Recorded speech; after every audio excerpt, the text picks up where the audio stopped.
What's up everyone on the internet? Thank you for making this video part today. I am so excited because we are finally in the month of September and I figured, you know what? Let's take a break from the anime videos and let's take a look at some westerns.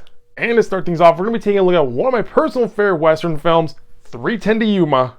This movie came out back in 2007 and stars Christian Bale and Russell Crowe and was made by James Mangold, who made films like The Wolverine, Logan, Ford v Ferrari, the latest Indiana Jones film, and is also going to be making a Star Wars movie later on down the line, so he's been on my radar recently. It's kind of crazy when you look at Christian Bale's filmography and see that this is coming in between Batman Begins and The Dark Knight, and when you look at Russell Crowe's filmography, this is coming in between Cinderella Man and American Gangster. So you have these two heavyweight actors in this movie, which is also a remake of a 1957 movie of the same name. Maybe I should take a look at the original film and see the difference between the two. But like I said, the movie came out back in 2007 and opens up on Christian Bale's character, Dan Evans, who was a struggling rancher who not only watched his barn burn down, but also watched some of his cows scatter across the scene.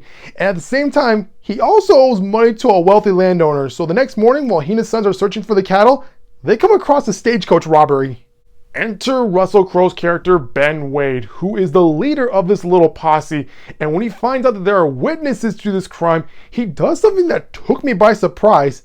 He ignores them. Because he does not see them as a threat, Wade only decides to take the horses and leave them on the side of the road, which is not what would have happened if somebody else was in charge. I mean, this family should have been shot dead.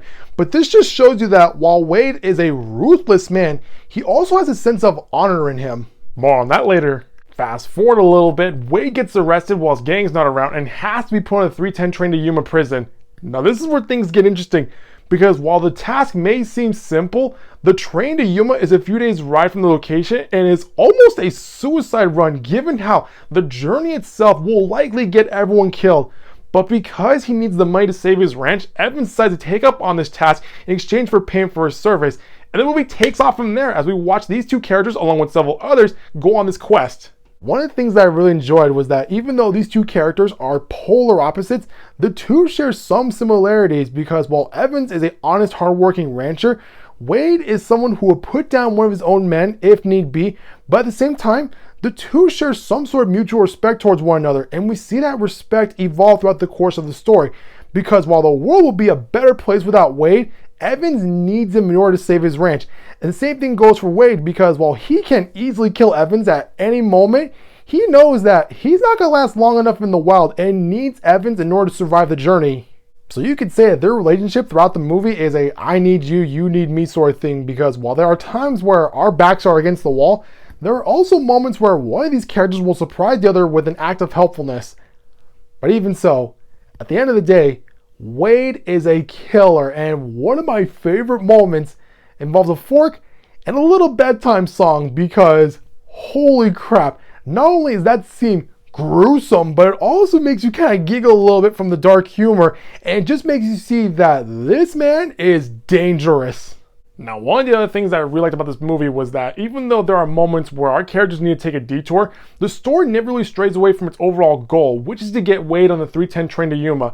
And while there are several moments where there would be no shame in turning back on this quest, we see what a man would do just to put food on the table for his family.